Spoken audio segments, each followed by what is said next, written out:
ভাতের দেশ বাংলাদেশ, অথচ এই দেশে আছেন এমন একজন মানুষ যিনি দাবি করছেন ৫৪ বছর ধরে ভাত ছুঁয়েও দেখেননি তিনি।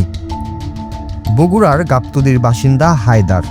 তার জীবনের গল্পে আছে রহস্য, আছে ভয়, আর আছে বিশ্বাসের এক অদ্ভুত অধ্যায়।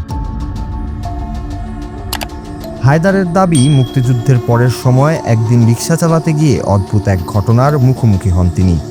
এরপর থেকেই নাকি জিনপরির আসর পড়ে তার ওপর, আর তারপর থেকেই ভাত বন্ধ। শুধু দিনে ৩ বেলা রুটি খেয়েই চলছে তার জীবন। হায়দার জীবিকার তাগিদে কাজ করেন বহনের মতো কঠিন পেশায়। বয়স ও শারীরিক দুর্বলতা সত্ত্বেও থামেনি তার সংগ্রাম।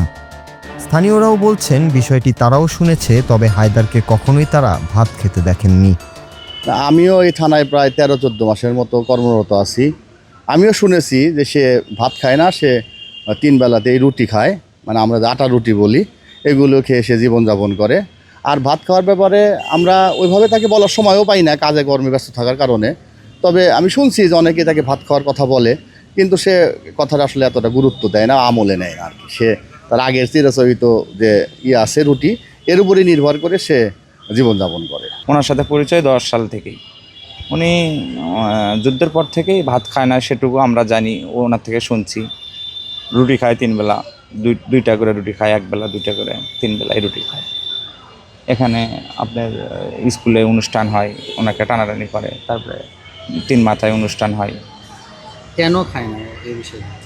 ওনার সাথে ওই গায়েবী জিনিস আছে, মানে জিন বা পরি এরকম কোনো কিছু আছে। তা উনি ভাত খায় না, এটা আমিও প্রথম দিকে শুনছিলাম।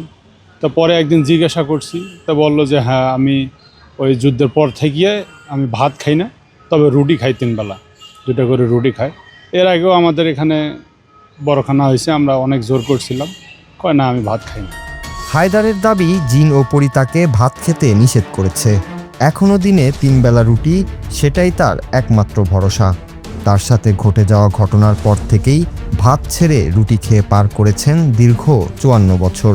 আমি এই রাস্তা মাটির রাস্তা রিক্সা চলাছি। রিক্সা চলার পরে বাইগুনি একটা নাম আছে নিম্বরতলা। সেই নিম্বরতলা আমি ঠেকে গেছি। রিক্সা যখন নিয়ে গেছি, একটা মহিলাকে লেগেছি, যখন গাড়ি টান দিছে, ওই টানটা আমি বুঝে যাইনি, তো সত্যি ভালো বুঝতে পারিনি।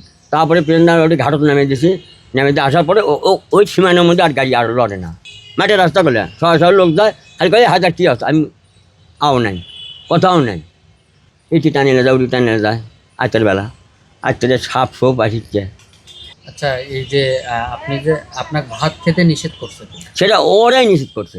বইয়ের পান্ডা তুমি খেয়ে থাকার পাবা না। ওই একটা মহিলা ঝামেলা, মানে কি ওর ঝামেলা, ওর থাকা চলবে না, আমার কাছে থাকা লাগবে, বললেন না? টাকা পয়সা সবই তুমি তো। এটা কতদিন আগের ঘটনা? এই তো 7 দিনের পরে, মানে 7 দিনের পরে শুধু রুটি খান? রুটি খাবো। আজ সকালে 2টা রুটি খেয়েছি, এখন 2টা এরকম, রাত্রে 2টা খাবো। ডাল ডুলটা মাছ গোস্ত সবই খাবো, কিন্তু ফল মল দুধ টুধ কিছু খাওয়া যাবে না। হায়দারের এই জীবনযাপন অন্ধবিশ্বাস নাকি বাস্তবতা, তা নিয়ে প্রশ্ন থাকছেই। তবে স্থানীয়দের দাবি, দ্রুত চিকিৎসার আওতায় আনা প্রয়োজন এই ব্যক্তিকে। রহস্যে ঘেরা এই জীবনের উত্তর খুঁজছে পরিবার, উত্তর খুঁজছে পুরো এলাকা। Bangla TV news desk.